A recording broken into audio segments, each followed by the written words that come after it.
Hello, and welcome to Inventors Helping Inventors. I'm your host, Alan Beckley, inventor of the Wonder Wallet. If you're an inventor searching for proven ways to make money with your invention, if you dream to see your product selling in stores everywhere, you've come to the right place. There's no better place to get help than from experts, inventors who've already achieved success. Every week, I interview successful inventors, asking them the questions you want to know. Tune in to learn from the experts so you can get your invention out of the tank and into the bank. Because over the last few years, there's been illnesses like COVID, swine flu, E. coli, all these different things. But pneumonia has always just not under the radar in the news and in different medical journals and other sorts of documentation. And even though that happens, still 2.5 million people pass away every single year from pneumonia, and that number has increased every single year for the last 10 years. I can hardly believe it. 2025 is here. And I want to thank you for being a loyal listener to this podcast, whether this is your first episode or you've listened to 100 or more of the over 400 episodes we've done across 5 years. And the exciting news is come mid-January of 2025, we'll begin our 6th year as a podcast. And we could not have done it without you, our loyal listeners. I'd just like to ask 2 small favors. The first one is if you love this podcast and it's helping you with tips and tricks and learning, spread the word. Tell your friends. Even if they never listen to podcasts, they can always find every episode on alanbeckley.com/podcast. And if you don't mind, take just a couple of minutes and give the podcast hopefully a 5-star rating and review on Apple Podcasts or wherever you listen to podcasts. Once again, thanks for being a loyal listener, and I'm going to be bringing a lot more this year. If you've listened to this podcast for a while, you've heard me talking about the Inventors Bootcamp, right? Over the last 3 years, hundreds of inventors have joined us in the Inventors Bootcamp, and we have lots of exciting success stories from our students. But guess what? The bootcamp is not for everyone. If you like to tinker with invention ideas occasionally on weekends, hoping that someday someone will buy your idea, the Inventors Bootcamp is not for you. If you think it's your job to just come up with ideas and someone else can take care of the rest, prototypes, packaging, and contacting companies, the Inventors Bootcamp is not for you. But if inventing really matters to you, if you know deep in your heart that you've got an invention ripe for success, if you're willing to learn and do whatever it takes to be successful, I'm here to help you, and the Inventors Bootcamp is your ticket, your next logical step forward. So, what is it? When is it? And how do you sign up? The Inventors Bootcamp is 5 days of live interactive Zoom meetings. Monday, January 6th through Friday, January 10th, for 1 hour each night. Teaches you precisely how to create a clear, concise marketing message, which is exactly what companies want to hear. When you join us, you'll meet other inventors, plus you get a licensing masterclass, and lots more. The next Inventors Bootcamp starts very soon. Monday, January 6th. Enrollment is open now. Just go to www.alanbeckley.com/bootcamp. Many podcast listeners, just like you, have joined the Inventors Bootcamp. Here are just a few of our success stories. Duncan Ashworth has 2 companies interested in licensing his COVID-killing floor sanitizing invention. Daryl Carter secured a business partner and licensing arrangement. His asthma relief product debuts this fall. And Julietta Hughes tested her portrait artist invention. Now she's got a clear strategy for reaching out to companies to license it. Ready to add your success story to our list? The bootcamp is your ticket. Register now at www.alanbeckley.com/bootcamp to save your seat in the January bootcamp. Welcome to episode number 471. Today is a rebroadcast of one of our classic favorites, episode number 420, back in July 1st of this year, with brilliant high school inventor Prithvi Krishnan. He invented an AI method for detecting pneumonia from chest x-rays with up to 99% accuracy. I think you're going to enjoy this episode as much as I did. Prithvi Krishnan is a dedicated, rising high school senior at Westwood High School in Austin, Texas, with a strong academic record. At 16 years old, he's the youngest inventor I've had on the podcast so far. He has a diverse set of leadership experiences, such as being an Eagle Scout and president of multiple school clubs. Prithvi is also the co-founder and COO of Endeavor AI, a nonprofit teaching coding and AI to kids globally, and has received numerous awards in STEM and leadership roles. He also is a co-founder of the nonprofit for teaching coding to underserved kids in Austin called Code Club Austin, and is back-end programmer along with a lead marketer for his new website development agency, Dev1, where he is currently working on the website for it and getting in contact with businesses for personalized websites. After his grandfather tragically died of pneumonia, he began researching possible ways to improve detection rates of pneumonia. His invention consists of an improved AI methodology for detecting pneumonia from chest x-rays that has an accuracy rate of up to 99% compared to current conventional methods yielding only 70 to 83% accuracy.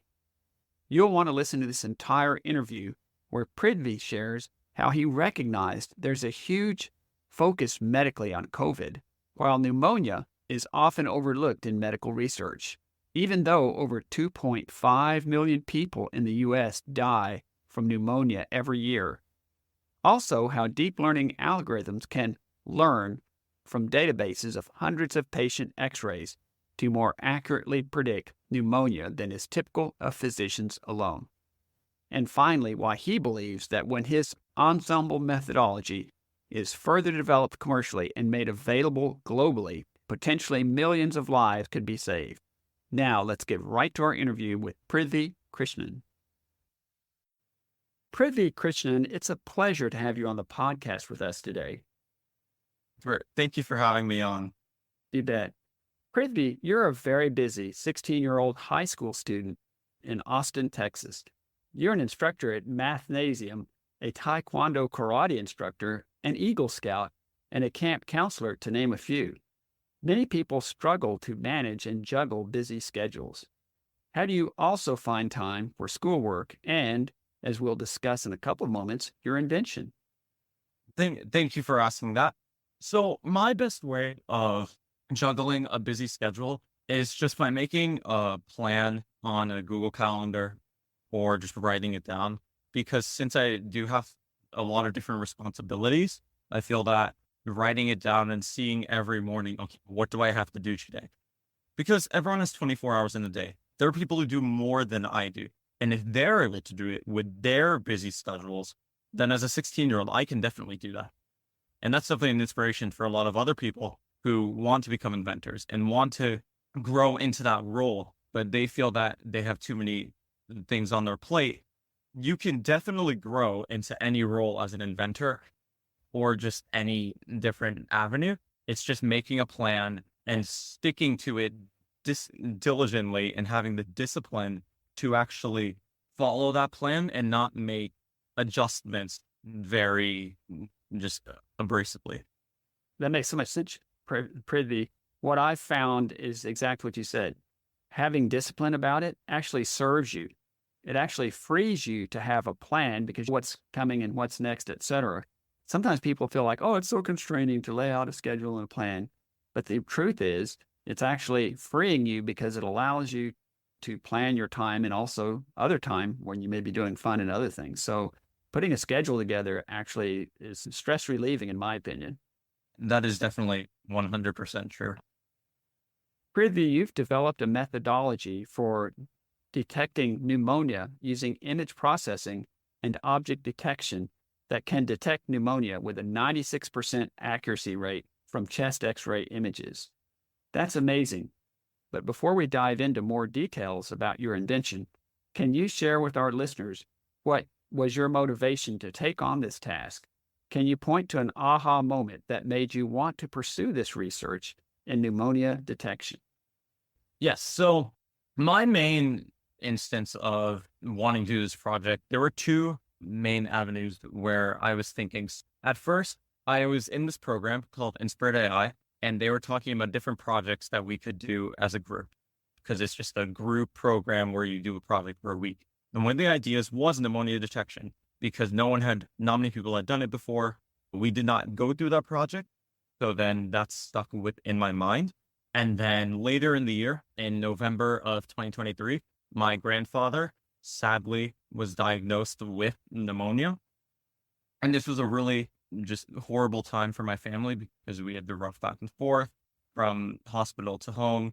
We had to really just dive 100% deep into the illness and make sure that my grandfather could hopefully come out of it alive. And I feel that it's not talked about enough illness because over the last few years, there's been illnesses like COVID, swine flu, E. coli, all these different things.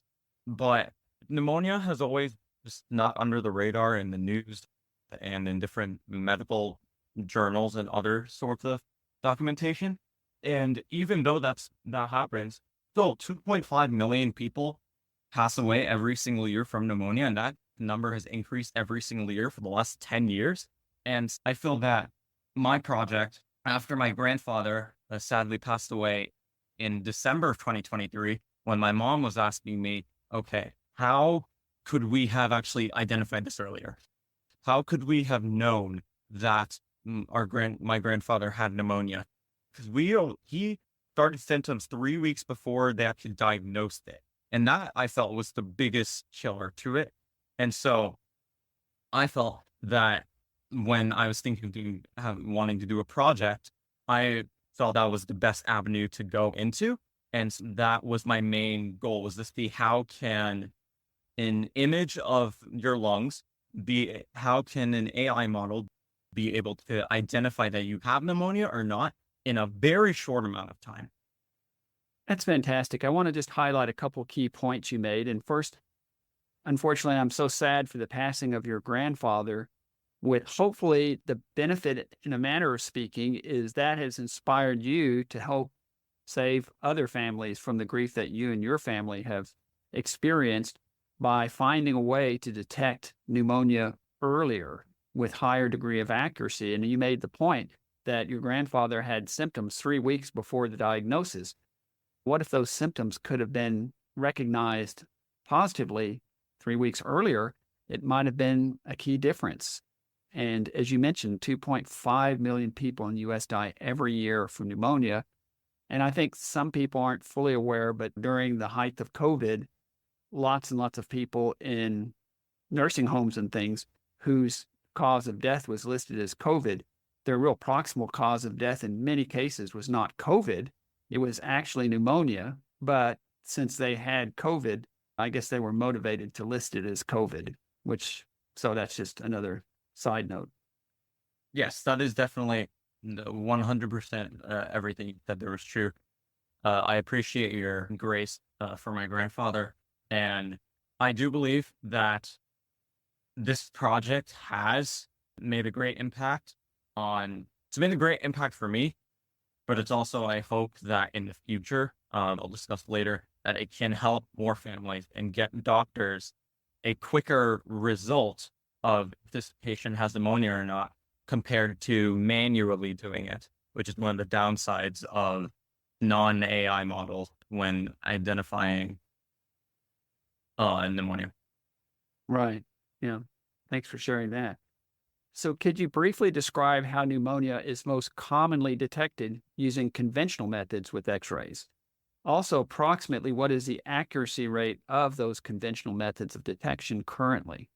Definitely. So the conventional method that I researched of how pneumonia is detected now through X-rays is that doctors will have a scan of your lung and they will see, okay, so their main things they're trying to see are for opacity. So any blotches of darkness within your lungs, because if you see a normal chest x-ray image, it won't have any darkness. It won't have any little squares of black spots, none of those things. Even though it's a black and white image, it's pretty easy to tell there. So it's really hard for doctors to be able to do that quickly because they have to look at each image, take multiple minutes to see, okay, are there any signs of this? And then also they have access to the patient history and they have access to all the different data of the patient. And so factoring that in, they have to be able to manually decide, okay, so this person has these characteristics in their lung image, and this person has had these symptoms, maybe pneumonia or maybe not pneumonia, over the last couple of weeks. And so now the doctor has to decide, okay, does this person actually have pneumonia? And this definitely has a way lower accuracy rate than my AI model that I tested, where from what I researched and data that was collected over the last couple of years, there's about on the lowest end, depending on experience and depending on human error, which is one of the biggest parts of the manual identification, is around 70 to like 80, 82, 83%, around that range. And when it comes to someone's life in your hand, that seems like most of the time it will be fine. But my main goal is to reduce the amount of false positives and increase the amount of true positives and false negatives, because even though, yes, I don't want people to have pneumonia, I would rather have something identified that someone correctly has pneumonia or correctly doesn't have pneumonia versus falsely stating those points. And it was a very strong approach from my side. Thanks for sharing that. And as you were describing that and the accuracy being as low as 70 to 83%, combined with something that would seem to be good, and I guess generally is, that the doctor would refer to their entire case history of what's going on with the patient, but at the same time, it might cause them to discount something as pneumonia. I would think, for example, somebody who's a heavy smoker, 2 packs of cigarettes a day, their lungs are not going to look the same as somebody like me who's never smoked. And so the doctor, knowing that person is a heavy smoker, might not be surprised to see a couple little black spots or something within their lungs, and then maybe false identify that was being connected with smoking when in fact it's pneumonia. Did you see or think anything like that? Yes, that is actually that was actually a big part, one of the factors when I was looking into like how doctors are doing it now. Because let's say someone is a smoker and they've had history of it, their lungs would look different than yours from the standpoint that you do not smoke. And so those people, even though the doctors see that, one that cannot 100% tie into stating that from their standpoint, they can't, it would be wrong for them to just associate it directly from, okay, if they're a smoker and they have these, then it has to be pneumonia, but because of their accuracy rate, but also the other standpoint of it and the other side of it, which is what you were saying, is that when they false identify that, okay, it was just smoking and they're having these symptoms versus actually having pneumonia, that's where I wanted to reduce the amount of confusion and increase the precision, increase the accuracy rate, because of those issues from, okay, does this person actually have pneumonia, or are they just having symptoms of their prolonging smoking habit? So that was something that was really important for me to take into account, and I'm really appreciative that you were able to identify that. Oh, thank you. So let's dive into the details a little bit with what you've been doing. Your research shows that you've tapped the power of deep learning algorithms, specifically something called convolutional neural networks, or CNN for short. Can you describe at a high level what CNN is and what led you to pursue this particular approach to produce significantly higher accuracy rates of pneumonia detection? Yes. So CNNs, or convolutional neural networks, are a type of deep learning algorithm that are specifically designed for processing structured grid data.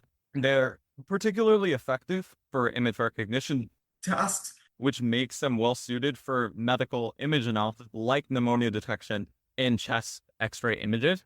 And so there are a few key features of convolutional neural networks that you have to understand. And so the first one is a convolutional layer. And so each of my models are equipped with convolutional layers. And so these scan the input image to detect features and patterns. So, and when there is the data set, you have the different data sets with the images of, okay. And so these convolutional layers scan the input image and see, okay, does it have these symptoms of pneumonia? Okay, so darkened spots in certain areas representing inflammation. Okay, does it have just one darkened dot, or does it have in one part of the lung and both parts of the lung? And so it looks at those key features and patterns to identify that.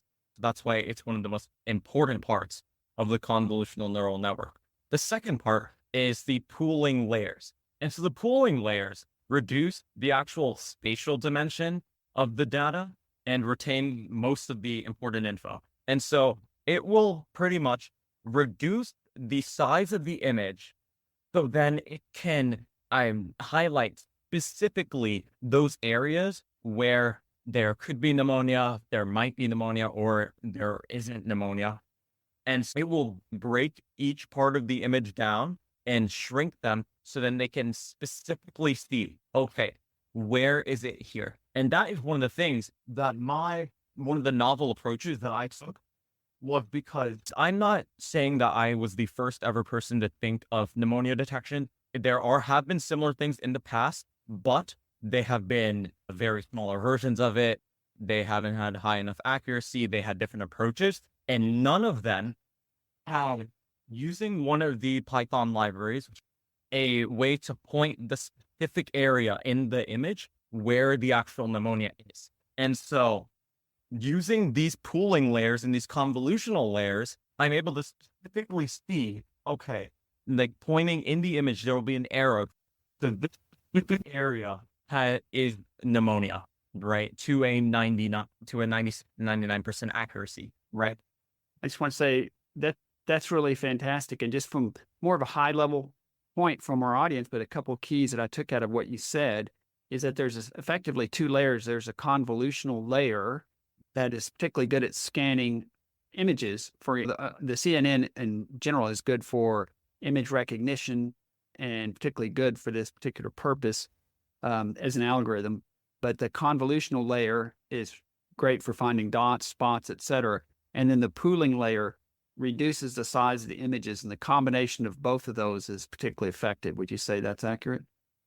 That is definitely accurate. The convolutional layer and the pooling layers are the two of the three parts. The final part, it's just connecting those two. Not mentioned as much. Most image architectures like mine don't really discuss the fully connected layer, the final layer of the CNN, which is just connecting the convolutional and the pooling layer to create that part of the CNN. Choosing to pursue this approach was for several reasons of pinpointing the exact spots where pneumonia is, increasing the actual accuracy of the pneumonia identification, because we're pinpointing it down to a minute spot in the actual image. And then also there has been a proven track record in other diseases where identifying different diseases or just identifying different things using images have been shown to have great success using CNN. You mentioned that most researchers in this field choose to use a singular method, whereas you've used what you call an ensemble approach that yields accuracies, I believe, of up to 99%. Can you share with us what is the key difference between singular methods and an ensemble method like you've chosen? Also, what issues did you see with the singular methods that led you to consider the ensemble method? Can you share that with us? Definitely. So the singular method is using one machine learning model. So what I mean by that is that the singular method will be taking that image, the chest X-ray image, and putting it through one model versus an ensemble method, which is putting it through three or more models, two or more models, maximum. And so my invention used three models because that is the most I could find. That is more than anyone else has done in the space. And so the singular method, all predictions are based on one model's output. So that is why it's way harder to get the accuracy and precision you want, because you're looking at one method. Say, for example, you were writing a essay for school and you let one person review it versus an ensemble method where you let three people review it. Where would you see that in the singular method that you receive better results because you only have one person input, or three people input where you're actually able to see three different perspectives, which means that the ensemble shows a grander scheme? That is the same thing for this project, right? The ensemble method will show increases in accuracy, precision, overall performance, because it is able to run through, the image is going through three different models and it's going through three different CNNs. And so that is the main reason why I used an ensemble model, an ensemble method over a singular method. And also, the issues with the singular method, like I stated before, there's something called overfitting. So what I mean by that is that the single model can sometimes fit too closely to the training data and perform poorly on new data. And that's what I was saying before. If you are having one perspective, it will just to that one piece of data and be like, okay, this image works to this accuracy in this data. But let's say I take another piece of the data and put the image through that model for it. There will be a way bigger difference in accuracy. It could decrease, it could increase, but it will fluctuate, which is the problem, compared to an ensemble model where it will reduce overfitting by seeing, okay, there's this one image. It's going through three different models, and it will have a more specified approach to looking at the data, and will actually be able to reduce the problem of overfitting. Yeah, I really appreciate you explaining that. Makes perfect sense the way you described it. And I was thinking of the example you used for one, but the idea that anytime you have a singular approach to anything, there's a natural set of biases within that approach. But if you have two or three, the biases within each approach might tend to filter out against each other or cancel each other out or be addressed that way. And quick question I have. So did you see like your accuracy went from what to what when you looked at the singular approach as opposed to your ensemble approach? When I was going through a singular approach, one of the models that I used, the name of it was VGG16. The name, there's no specific reason why that's the name. Someone in the past had created it, and I used that model. And when I used that one model, I only thought accuracy of about 83% in some, so different run-throughs, versus to 90%. And that's where it was fluctuating at, versus in the ensemble model, when I was having it, it would always stay in that range of about 96 to 99%. And even though, yes, that does fluctuate a tiny bit, it is way more precise. And also, you are fluctuating at a higher degree of accuracy, where 97, 98% compared to 99% doesn't have that big of a difference, versus 83 to 90%, where in the singular method, you're seeing a lot more issues with different pieces of data on different images. And I'm just still amazed at 96 to 99%. I wanted to mention that as an inventor in a combined technical and medical sector, what has been would you say your greatest challenge so far in pursuing this project? My greatest challenge so far in pursuing the project was I have two main challenges, which are both at the same level of difficulty. So the first one was actually finding the data because in other projects that I have seen, it is really hard to get not really real data, it's just that relevant data to now. Because if I'm going to bring this forward to a company or to a hospital, I'm trying to get a high enough accuracy on a reliable piece of data. So that is why when I saw very recent pieces of literature who did somewhat similar projects to mine, who did research papers on these things in 2023, I looked at their data and I was thinking, okay, so this thing has 2,000 pieces of data versus this one has 1,000 pieces of data and was from 2020. There's 2,000 in 2023. So that was my main metric to see the latest piece of data and the most, because you want the most data points to get the highest amount of accuracy, obviously. So that was my main way to come back. But it took a while because you're not trying to start a project and then midway through get stuck on a low amount of accuracy because your data that you chose a week before stopped you. So that was one of the big fears that I had. Luckily, I was able to find a good piece of data and get it to a high enough accuracy at a reliable point, but not many people have that luxury. So that was one of the biggest challenges. I can imagine. Thanks so much for sharing that. And I guess as we roll towards a close, I'd say, what's next for you with your invention? Do you see a path for commercialization of this invented methodology? And do you see research universities and companies or others willing to help you take the next step? Could you share with us just a couple quick mentions what's next for you? Definitely. So one of the main goals that I have is the University UT Austin has a UT Health Research Lab, and they do a lot of these different things with research similar to what I am doing. And one of my biggest ideas was going to them in a student amount of time and speaking with them about, okay, so I had this piece of research. How can I implement this into the university with people who are more experienced than me, who have probably thought of this before, and who have the resources to actually grow the project in an astronomical way? Very similar to one of my other projects that I have currently been finishing up, where I'm identifying insurance premiums at a 96% accuracy rate. And that also looking into using university professors and working with them to get better data, get a more reliable insurance data.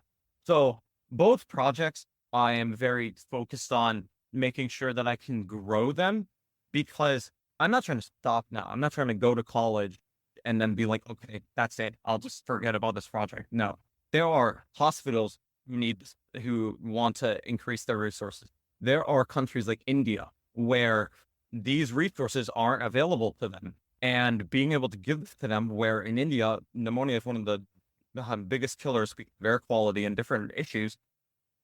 I'm trying to make sure that, okay, these countries which don't have these resources can get these resources, because the US isn't the only country in the world, but the US isn't the only one that should have these resources. So every country should have the ability to get these resources and be able to grow with them. And so those are my main goals. That's fantastic. And I think that's such a great idea, is to look at humanity writ large and all these other countries of the world that would certainly benefit. In many cases, India and other countries where pneumonia could be much more debilitating and problematic for a variety of reasons than it is in the United States. So this is just a starting point, I would say. And my last question for you, though, as we wrap this up, is how can our listeners reach you if they have other questions? Definitely. So if you have any other questions, please reach out to my email, which is prithvisk2023@gmail.com, my LinkedIn, is Prithvi Krishnan. The spelling will be in the title. And also my Instagram is prithvi.krishnan17. You can contact me anyway. I'm happy to answer all of your questions and help each one of you develop all humanities into a more advanced society, giving more access to people for healthcare and different issues. Perfect. Let me just repeat back what I believe I heard for your email. It would be prithvisk2023@gmail.com. Did I get that right? Yes. And spelling your name is Prithvi, then sk2023 for our listeners, Yes. as well as the others you gave. So that's fantastic. I want to thank you so much for being on the podcast with us today and sharing this phenomenal research you've done that can really make the difference in the lives of millions of people. And wow, I'm just so impressed with you, and you've got such a bright future ahead of you, and it's going to be amazing to see what you do next. And I'd like to reserve the opportunity, maybe another 6 months or a year, to catch up with you and see what you've got going on at that time. I will definitely accept your offer and extend months to a year to come back and state what I've been working on. And I also will be listening to the podcast to see what other people are coming up, because I want to see how other people are changing the course of humanity. Yeah, that's fantastic. Once again, thanks for being on the podcast, and we'll be talking to you again soon. Thank you so much. You bet. As an inventor, do you ever feel lonely? Because no one seems to understand what you are doing or why. What if there was a community of other inventors, just like you, that you could meet, share with, and learn from every month? What if every month you had a front row seat to learn how to license, research companies, and sharpen your marketing message from successful inventors like Marcy McKenna, Lisa Lloyd, Aaron Krause, and many others? Guess what?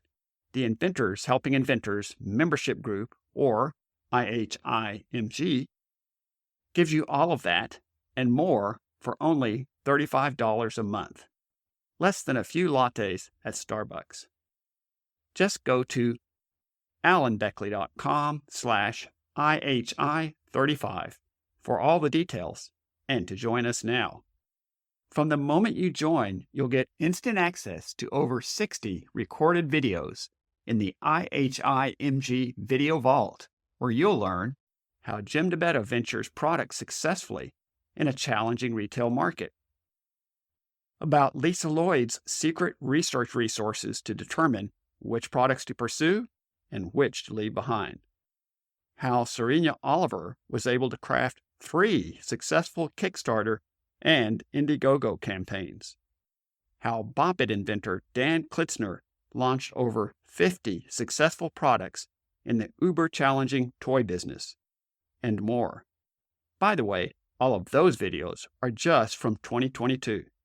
There's lots more from 2023 and 2024 in the Video Vault for members. To join us now in the Inventors Helping Inventors membership group, just go to alanbeckley.com/IHI35. I look forward to meeting you and helping you to accelerate your journey and gain traction as an inventor. Thanks so much for tuning in to Inventors Helping Inventors. If you like the show, please tell your friends about it. Make sure to subscribe in iTunes or wherever you get your podcasts so you won't miss a single episode. Talk to you soon.